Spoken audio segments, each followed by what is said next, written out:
For some analysis of that, also in Tel Aviv, global affairs reporter Dan Perry joins us now. Your thoughts on the potential for this deal that today finally does appear very close. All leaders involved are saying as much.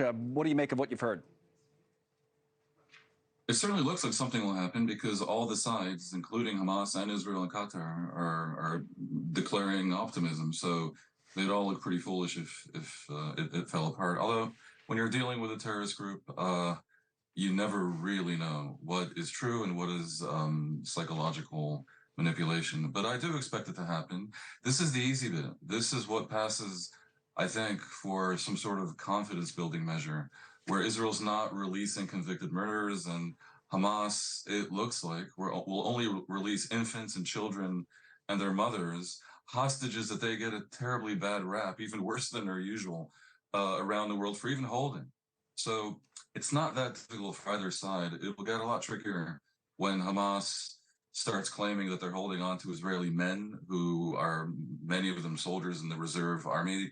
They're going to claim they're soldiers. They're going to demand serious convicted murderers, and Israel's going to have a very, very difficult time meeting that demand, whereas the pressure by those people's families will be no less than the pressure they face today. It'll continue to be an excruciating situation for Israel. Well, as we wait for some sort of announcement on this potential deal, the easy bit, as you call it, I want to talk about some of the more difficult items that are still in play and bring up and put on the screen a list of things that Israel can no longer accept that you came up with in the Jerusalem Post. And, Hamas as a political party, Palestinians paying stipends to families of murderers, anti-Semitic textbooks in the Palestinian areas, ignoring property rights of Jews. Overreaching on chance and maps, tolerance of settlers terrorizing Palestinians. So there's been issues there on the West Bank. So talk about some of those issues that you brought up. It's a long list, but things that Israel can no longer accept, according to Dan Perry.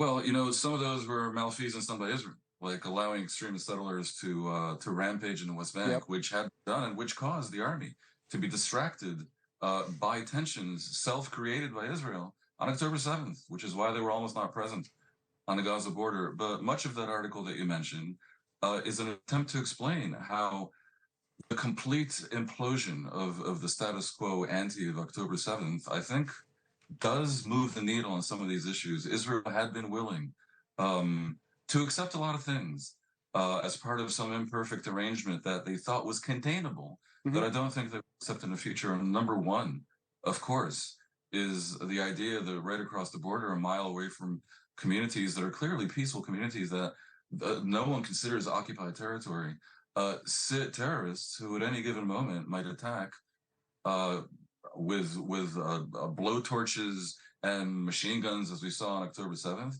or the rockets, as has been going on for about 16 years, if not 2 decades. But even more than this, hate speech against Jews and against Israel had been tolerated more or less silently by Israel and by the world community, except for lip service here and there in the Palestinian territories, not just by Hamas, but to a degree also in the European Union has been calling for this to end for years now. And it's not a fiction. It's not,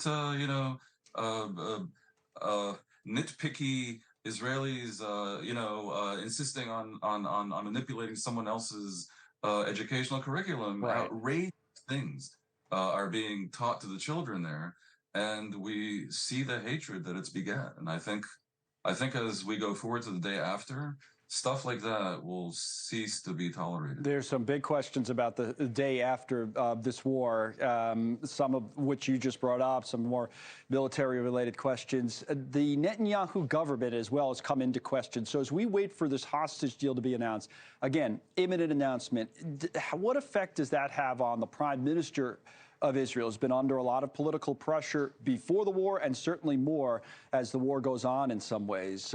What effect might a hostage deal have on the prime minister, do you think? I don't think it alters the basic landscape, which is one where what happened on October 7th is seen not just as an attack by Hamas, although clearly it was, but as a spectacular collapse in Israel of intelligence, of execution of security, and of strategy that was largely Netanyahu's. And so it's not surprising that polls show, all the polls show, that 75 to 80% of the public wants him to resign. And that if new elections were held today, the opposition, the more moderate opposition, would absolutely crush Netanyahu.